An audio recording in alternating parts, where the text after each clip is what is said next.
Dear student, अपेक्षा IAS YouTube channel में आपका स्वागत है।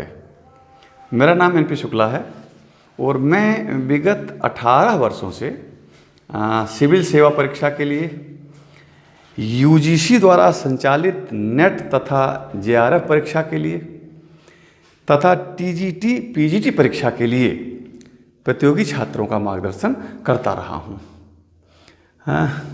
आप जानते हैं कि विगत कुछ दिनों से कोविड-19 महामारी की वजह से पूरा देश जैसे लॉक्ड सा हो गया हो, और ये केवल देश की नहीं बल्कि एक वैश्विक महामारी थी। इसमें पूरे विश्व में इस महामारी को लेकर एक बड़ी हलचल थी, एक बड़ी अफरा तफरी थी, पूरा विश्व जैसे बंद सा हो गया हो। तो भारत में भी एक लगभग यही स्थिति हो गई थी कि देश जैसे बंद सा हो गया हो। और इस दौरान जितने भी शैक्षणिक कार्यक्रम थे देश के और जो सेक्टर्स थे, उनके साथ साथ जो शिक्षा से जुड़े सेक्टर्स थे जैसे कोचिंग है, स्कूल है, कॉलेज है, इन सबको लॉक्ड कर दिया गया, बंद कर दिया गया था। अब इस स्थिति को देखते हुए चूँकि जो हम लोग अभी तक ऑफलाइन कोचिंग संचालित करते थे, ऑफलाइन कोचिंग के थ्रू पढ़ाते थे, तो बच्चों की, स्टूडेंट की एक बड़ी मांग आने लगी कि सर ऑनलाइन क्लास आरंभ किया जाए ताकि उनका अहित न होने पाए। उनकी इस मांग पर विचार करते हुए कि इन छात्रों का किसी तरह का कोई अहित न होने पाए, हम लोगों ने निर्णय किया कि ऑनलाइन क्लास स्टार्ट किया जाए। और उसी के मद्देनज़र हम लोगों ने ये ऑनलाइन क्लास अपेक्षा आईएएस यूट्यूब चैनल के माध्यम से आपके सामने, आपके समक्ष हम लेके आ रहे हैं। इस पूरे यूट्यूब चैनल में जो भी ऑनलाइन क्लास लेके हम आ रहे हैं आपके सामने, ये हमारी पूरी टीम है। इसमें आपको हर विषय के बारे में आपको गाइड किया जाएगा। जीएस गाइड किया जाएगा आपको सारी परीक्षाओं के लिए, सिविल के लिए, वनडे एग्जाम के लिए, इसी प्रकार यूजीसी के लिए, टीजीटी पीजीटी के लिए जितने सब्जेक्ट होते हैं वो हमारी पूरी टीम है। उस टीम के माध्यम से उन्हें गाइड किया जाएगा ताकि महामारी के चलते जो एक स्थिरता जैसी स्थिति आ गई है उससे निकला जा सके और फिर से लोगों को एक ट्रैक पर, एक विकास के पथ पर फिर से उन्हें लाया जा सके। आज हम चर्चा करेंगे कि टीजीटी पीजीटी परीक्षा प्रणाली क्या है और उसके लिए क्या आवश्यक योग्यता निर्धारित की गई है, आदि आदि।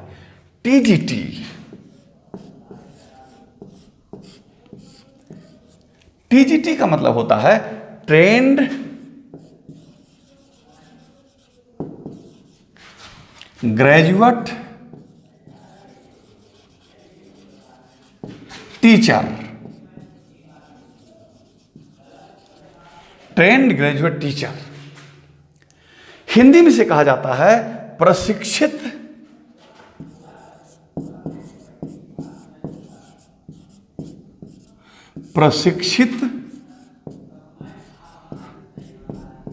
स्नातक शिक्षक।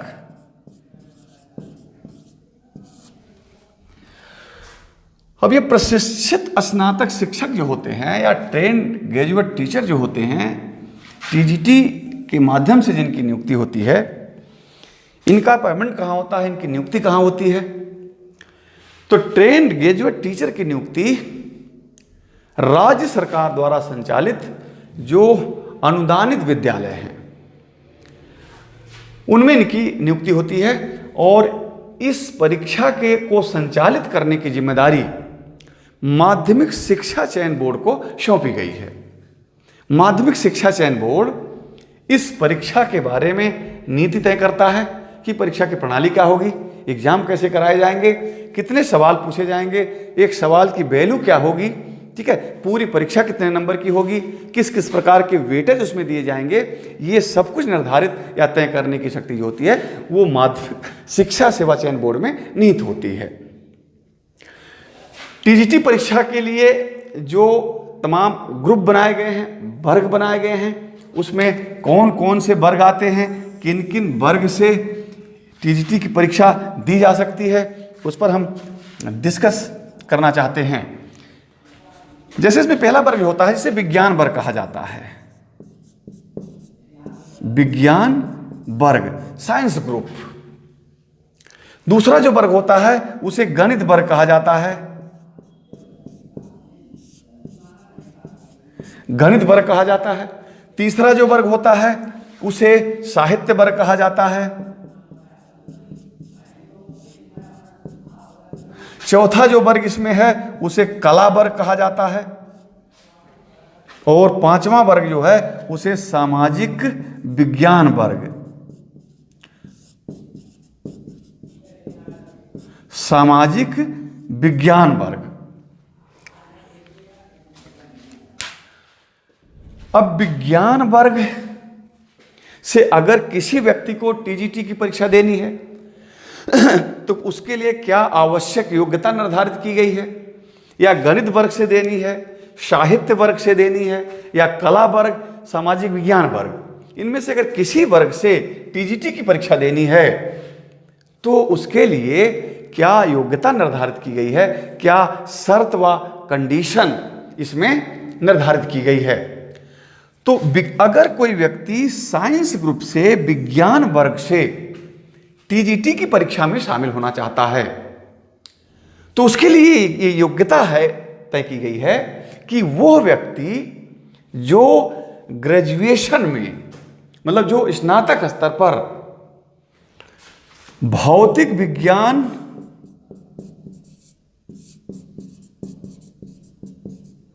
तथा रसायन विज्ञान पढ़ा हो। यहां पढ़े होने से मतलब है कि इन दोनों विषयों में स्नातक स्तर पर आपके पास डिग्री होनी चाहिए। और अगर स्नातक स्तर पर भौतिक विज्ञान और रसायन विज्ञान विषय में आपके पास डिग्री है, आपके पास सर्टिफिकेट है, तो इतना ही पर्याप्त नहीं है टीजीटी परीक्षा में शामिल होने के लिए। इसके अलावा आपको बीएड होना जरूरी है, बीएड की डिग्री होना जरूरी है, बैचलर ऑफ एजुकेशन, शिक्षा स्नातक। तो अगर यदि आप विज्ञान वर्ग से टीजीटी परीक्षा में शामिल होना चाहते हैं तो भौतिक विज्ञान तथा रसायन विज्ञान में स्नातक की डिग्री होने के साथ साथ शिक्षा स्नातक में अर्थात बीएड में भी डिग्री होनी चाहिए, तब कोई व्यक्ति विज्ञान वर्ग से टीजीटी परीक्षा में शामिल हो सकेगा। इसी प्रकार गणित वर्ग के बारे में कहा गया, मैथ्स ग्रुप के बारे में कहा गया है कि अगर कोई व्यक्ति गणित विषय के साथ स्नातक है, गणित विषय के साथ ग्रेजुएट है, मतलब ग्रेजुएट में स्नातक में उसका गणित एक विषय के रूप में रहा है, और इसके साथ साथ उसके पास बीएड की डिग्री है, मतलब वो बैचलर ऑफ एजुकेशन में भी डिग्री हासिल किया है, शिक्षा स्नातक में डिग्री हासिल किया है, तो वो व्यक्ति गणित वर्ग से टीजीटी परीक्षा में शामिल हो सकता है। साहित्यिक वर्ग में तो वैसे बहुत विषय आते हैं, लेकिन हम कुछ महत्वपूर्ण विषयों की चर्चा करेंगे जिन्हें साहित्य वर्ग में शामिल किया गया है। उनमें से कोई एक विषय लेकर व्यक्ति साहित्यिक वर्ग से टीजीटी की परीक्षा में सम्मिलित हो सकता है। जैसे उसमें हिंदी है, हिंदी साहित्य, अंग्रेजी, इंग्लिश लिटरेचर, संस्कृत,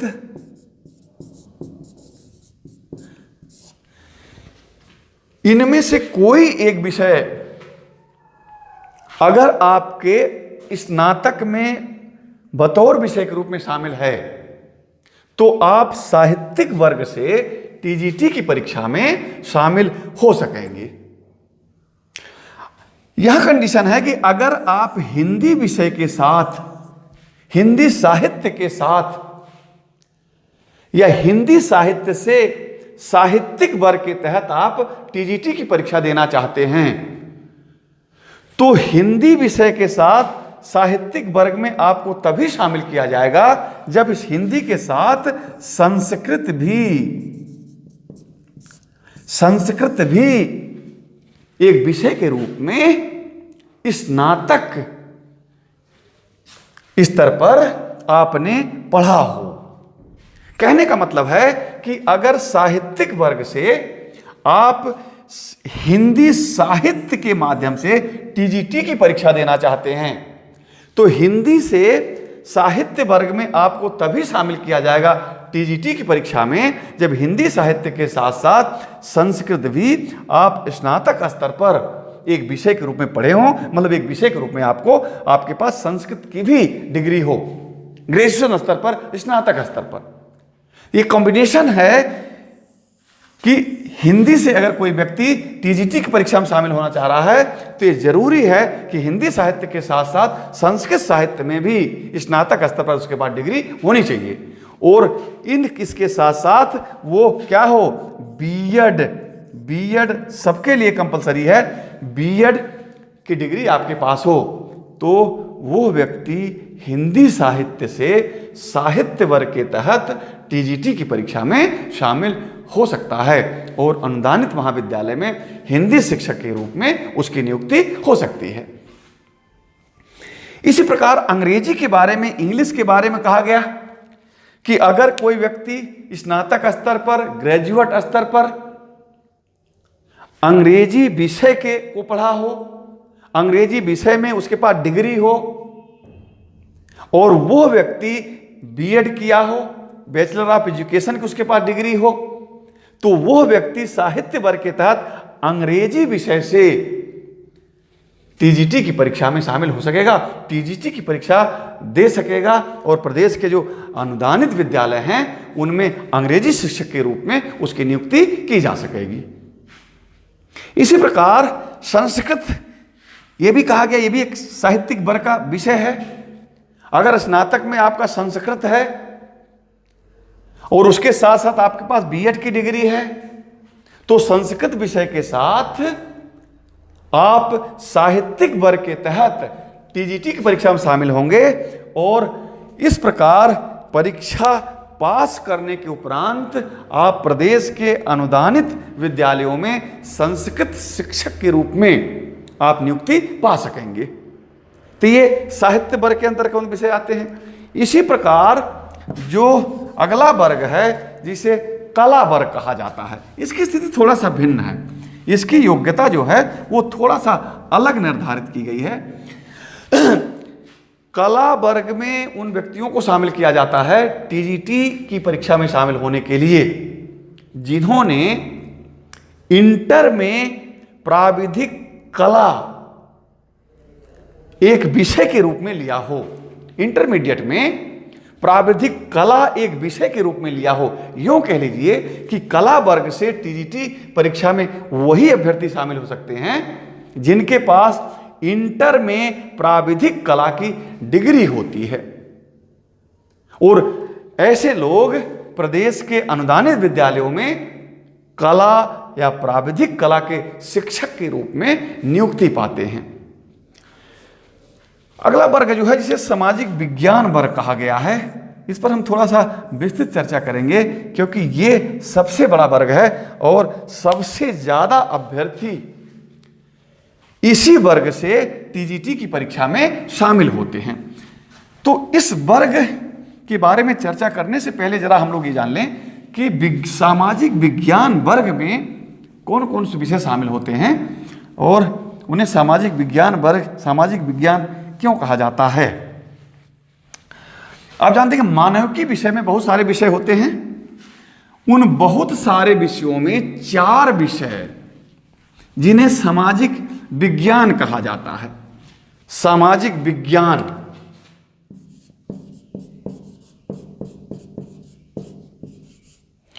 सामाजिक विज्ञान, तो सामाजिक विज्ञान के अंतर्गत 4 ह्यूमैनिटी सब्जेक्ट शामिल किए गए हैं।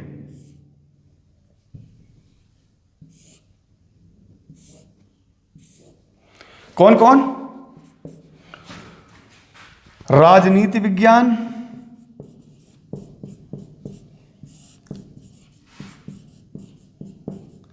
इसे राजनीति शास्त्र भी कहा जाता है।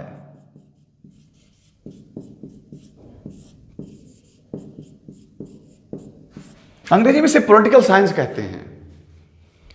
दूसरा जो विषय जो सामाजिक विज्ञान विषय के अंतर्गत शामिल है, इतिहास, इसे हिस्ट्री कहा जाता है। तीसरा जो विषय है उसे भूगोल, ज्योग्राफी कहा जाता है। और चौथा जो विषय है जिसे सामाजिक विज्ञान विषय के अंतर्गत शामिल किया जाता है वो है अर्थशास्त्र। ये चार विषय राजनीति विज्ञान, इतिहास, भूगोल तथा अर्थशास्त्र, इन्हें कहा जाता है सामाजिक विज्ञान, सोशल साइंसेस के नाम से इन्हें जाना जाता है। अब सामाजिक विज्ञान वर्ग के तहत टीजीटी परीक्षा में शामिल होने के लिए क्या योग्यता निर्धारित की गई है? तो इसमें ये योग्यता निर्धारित की गई है कि अगर कोई व्यक्ति इन सामाजिक विज्ञान के जो चार विषय हैं इनमें से किन्हीं दो विषयों के साथ स्नातक, ग्रेजुएट की डिग्री हासिल किया है और वो इन चार में से किसी दो के साथ, तीन ले ले कोई दिक्कत नहीं है, लेकिन कम से कम जो सामाजिक विज्ञान के चार विषय हैं इन चार विषयों में से दो विषयों में उसने स्नातक किया हो, उसके बाद स्नातक की डिग्री हो, तभी वो टीजीटी परीक्षा में शामिल हो सकेगा। बीएड की कंडीशन सबके लिए कंपलसरी है। बीएड जो है वो सबके लिए अनिवार्य योग्यता है, चाहे जिस वर्ग से आप टीजीटी परीक्षा में शामिल हो रहे हो, कला को छोड़कर बाकी किसी वर्ग में आप शामिल हैं तो उसके लिए आपको बीएड होना ही होना होगा। बिना बीएड किए आप टीजीटी की परीक्षा में शामिल नहीं हो सकेंगे। तो कहा गया है कि इन चार विषयों में से किन्हीं दो विषय में आप स्नातक हो तो आप टीजीटी की परीक्षा में शामिल हो सकेंगे। लेकिन यह जरूरी नहीं है कि इन चार में से जो दो विषय आपके स्नातक में थे, जो दो विषयों को आपने स्नातक में पढ़ा था, उन्हीं दो विषयों के साथ आप टीजीटी की परीक्षा दे सकेंगे। मतलब इन चार में से टीजीटी की परीक्षा देने के लिए इन चार में से दो विषयों का आपको चयन करना होगा कि किन दो विषयों से आप टीजीटी की परीक्षा दे रहे हैं जो सामाजिक विज्ञान विषय में शामिल हैं। लेकिन ध्यान दीजिएगा कि इसके लिए यह जरूरी नहीं है कि आप उन्हीं दो विषयों से टीजीटी की परीक्षा में शामिल हो सकेंगे जिसको आपने स्नातक में पढ़ा है, जिसकी आपके पास स्नातक स्तर पर डिग्री है। यह जरूरी नहीं है।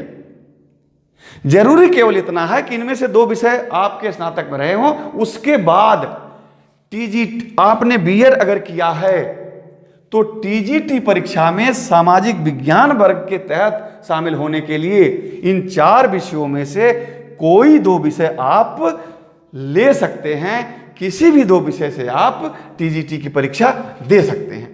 तो यह है सामाजिक विज्ञान वर्ग। अभी हमने चर्चा की आपसे कि टीजीटी परीक्षा में कितने वर्ग हैं जिनके तहत कोई व्यक्ति टीजीटी की परीक्षा में शामिल हो सकता है। आइए देखते हैं परीक्षा की संरचना, टीजीटी परीक्षा की संरचना क्या है।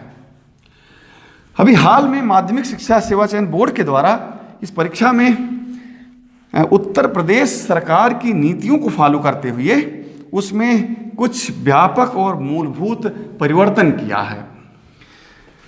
टीजीटी परीक्षा पहले कैसे होती थी, टीजीटी परीक्षा की पहले संरचना क्या थी, उस संरचना में क्या परिवर्तन किया गया। अभी जो नया पैटर्न आया है, जो नई ये प्रणाली बनाई गई है परीक्षा की, जो नई संरचना अपनाई गई है, उसके पहले टीजीटी की परीक्षा कैसे होती थी।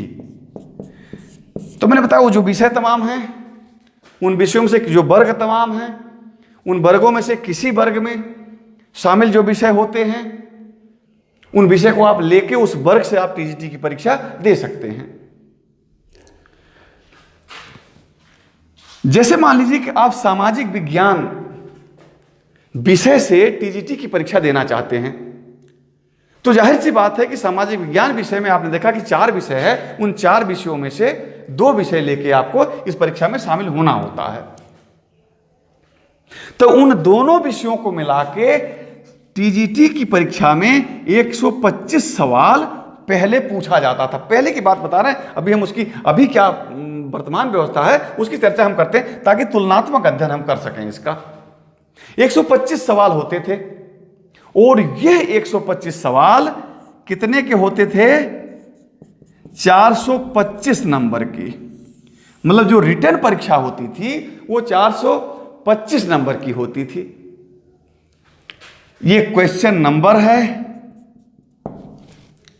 ये क्वेश्चन की वैल्यू है, ये टोटल एग्जाम की वैल्यू है, टोटल उस परीक्षा की वैल्यू है, टोटल सवालों की वैल्यू है 425। चूंकि टीजीटी की परीक्षा जो पूरी थी वो 500 की थी, इसका मतलब है कि इस 500 में 425 का लिखित एग्जाम होता था,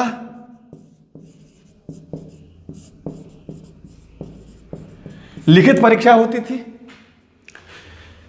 50 नंबर का साक्षात्कार इंटरव्यू होता था और 25 नंबर का अधिभार वेटेज था, वेटेज दिया जाता था। और इस वेटेज में, इस 25 में कहने का मतलब है कि एमएड पर, पीएचडी पर, बीएड पर, गेम पर, अगर इनमें से आपके पास डिग्री है, इन सबकी डिग्री है, तो आपको अधिकतम 25 नंबर का वेटेज मिलता था। तो ये कुल मिला के 500 नंबर का होता था। लेकिन वर्तमान सरकार ने टीजीटी परीक्षा की इस प्रणाली में परिवर्तन करते हुए, जिसे माध्यमिक शिक्षा चयन बोर्ड के द्वारा फॉलो किया गया और फॉलो करते प्रावधान किया गया कि टीजीटी परीक्षा में जो कुल अंक होगा वो 500 का ही होगा, जो पहले भी हुआ करता था। लेकिन अभी तक पहले वाले में रिटन केवल 425 का होता था, बाकी 50 का इंटरव्यू और 25 का वेटेज होता था। वर्तमान में इंटरव्यू को हटा दिया गया, वेटेज को हटा दिया गया, मतलब पूर्णांक 500 ही होगा और नंबर ऑफ क्वेश्चन भी 125 ही होंगे। लेकिन उसमें इंटरव्यू और जो अधिभार था, जो वेटेज था, उसे समाप्त कर दिया गया। तो अभी जहां रिटन केवल 425 नंबर का होता था, उसे परिवर्तन के बाद वर्तमान प्रणाली में रिटन अकेले 500 का होगा। चूंकि क्वेश्चन की संख्या अभी भी 125 ही रखी गई है, तो पहले एक क्वेश्चन की वैल्यू जहां 3.4 अंक की होती थी, उसे अब बढ़ाकर 4 अंक की कर दी गई। तो यह परीक्षा थोड़ा सा और सरल हो गई, थोड़ा सा और सहज हो गई, क्योंकि अब इसमें न तो इंटरव्यू का कोई चक्कर होगा कि एक और चरण आप प्राप्त करिए, न इसमें कोई अधिभार या वेटेज का कोई चक्कर होगा। अब बिल्कुल सीधे सीधे टीजीटी की परीक्षा 500 अंकों की होगी, जिसमें 125 सवाल पूछे जाएंगे और प्रत्येक सवाल 4 नंबर के होंगे। तो इस प्रकार कोई भी व्यक्ति, जो अभी ग्रुप के बारे में हमने चर्चा किया था, उसमें से किसी एक ग्रुप में शामिल होते हुए किसी एक ग्रुप के लिए जो योग्यता निर्धारित की गई है, उस योग्यता को धारण करते हुए वो टीजीटी की परीक्षा में शामिल हो सकता है। आइए इसी के साथ साथ थोड़ा सा पीजीटी के बारे में चर्चा करते हैं कि पीजीटी परीक्षा के लिए क्या योग्यता निर्धारित की गई है, या उसमें किस तरह कोई बदलाव है, या उसको पूरी तरह से वही पुरानी प्रणाली को, पुरानी संरचना को ही स्वीकार कर लिया गया है।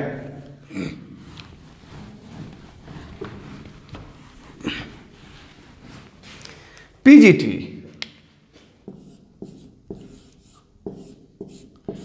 पीजीटी का मतलब होता है पोस्ट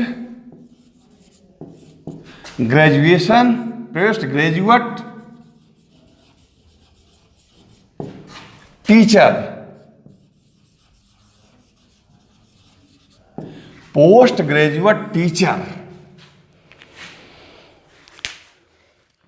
पीजीटी की परीक्षा वही व्यक्ति दे सकता है जिसने किसी एक विषय में, मतलब वो विषय जो माध्यमिक शिक्षा सेवा चयन बोर्ड की नियमावली में जिसका उल्लेख किया गया हो, उसमें से किसी एक विषय में अगर आप पोस्ट ग्रेजुएट हैं, मतलब उसमें आपने परास्नातक की डिग्री प्राप्त की है, उसमें आप एमए हैं, एमएससी हैं, एमकॉम हैं या एमटेक हैं, जो कुछ भी है, मतलब पोस्ट ग्रेजुएट की डिग्री होनी चाहिए।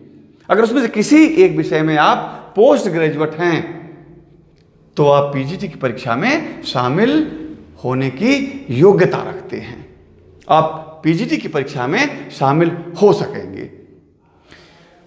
अब पीजीटी की परीक्षा में यह भी परीक्षा होती है कुल 500 अंकों की। इस 500 अंक में 425 अंक लिखित परीक्षा के होते हैं,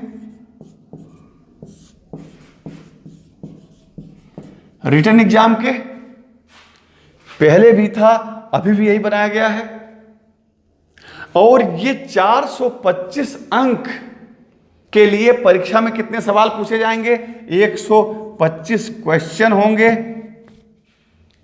ये 125 क्वेश्चन कितने अंक के होंगे? ये 125 क्वेश्चन 3.4 अंक के होंगे। तो इस प्रकार पीजीटी की जो परीक्षा है वो कुल 500 अंक की होगी। इस 500 अंकों के लिए 425 अंकों की के लिए रिटन परीक्षा कराई जाएगी, जिसमें 125 सवाल पूछे जाएंगे और एक सवाल की जो वैल्यू होगी वो 3.4 होगी। जो अभ्यर्थी इस परीक्षा प्रक्रिया के तहत रिटन परीक्षा को क्वालिफाई करेंगे, रिटन परीक्षा को पास करेंगे, क्योंकि इसमें क्या है कि पद के सापेक्ष 4 से 5 गुना क्वालिफाई कराए जाते हैं। इसका मतलब है कि जितना पद है उससे ज्यादा पास कराए जाते हैं, और होना तो उतना ही है जितना पद है।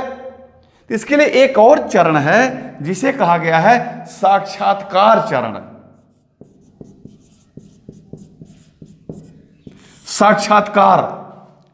साक्षात्कार जो होता है, इंटरव्यू जिसे कहा जाता है, वो 50 नंबर का होता है। तो जो अभ्यर्थी लिखित परीक्षा में उत्तीर्ण होते हैं उनको फिर अगले चरण अर्थात इंटरव्यू स्टेज में साक्षात्कार चरण में शामिल होना था है, जो 50 नंबर का होता है। अब लिखित परीक्षा और इंटरव्यू ये मिला के कुल कितना हो गया? 475, और कुल पूर्णांक कितने का? 500 का है। इसमें जो तीसरी बात है वो वेटेज की है, अधिभार की है। तो अधिभार अधिकतम कितने हो गया? 25 नंबर का। जैसा कि मैंने आपको बताया था कि उसमें एमएड है, एमटेक है, एमएड है, पीएचडी है, बीएड है, गेम है। तो ये सारे मिला के वेटेज 25 से ज्यादा हो सकते हैं। बाय द वे, किसी भी प्रतिस्पर्धी के पास, किसी भी प्रतियोगी छात्र के पास ये सारे डिग्री हों, ये सारे वेटेज उसके पास हों, तो सबका वेटेज नहीं मिलेगा उसे। उसमें से अधिकतम 25 नंबर का वेटेज ही उसे दिया जाएगा, इससे ज्यादा वेटेज दिया ही नहीं जा सकता। तो इसका मतलब है कि 25 जो हो गया अधिभार का हो गया, मतलब 500। तो इस प्रकार पीजीटी परीक्षा का जो पुराना पैटर्न था, जो पुरानी संरचना थी, उसी संरचना को स्वीकार किया गया है, उसमें कोई बदलाव नहीं किया गया है। वो उसी पैटर्न पर होगी, उतने ही सवाल पूछे जाएंगे, उतने ही अंक के सवाल होंगे, इंटरव्यू भी इसमें होगा, और अधिभार की भूमिका, वेटेज की भूमिका भी इसमें बनाई रखी गई है। जबकि पीजीटी में टीजीटी में आपने देखा था उसे परिवर्तन करते हुए अधिभार को समाप्त कर दिया गया है और इंटरव्यू को भी समाप्त कर दिया गया है। तो इस लिहाज से पहले की तुलना में टीजीटी परीक्षा थोड़ा सा प्रतियोगियों के लिए राहत देने वाली बात है, आसान हो गई है। आसान इन द सेंस कि उन्हें अब साक्षात्कार के झमेले में नहीं पड़ना होगा, साक्षात्कार की अलग से तैयारी नहीं करनी पड़ेगी। रिटर्न एक ही एग्जाम के माध्यम से उन्हें एक अच्छी सर्विस मिल जाएगी, एक अच्छी नौकरी मिल जाएगी, जिसकी किसी भी व्यक्ति को एक बड़ी आवश्यकता होती है। ठीक है, थैंक यू सो मच।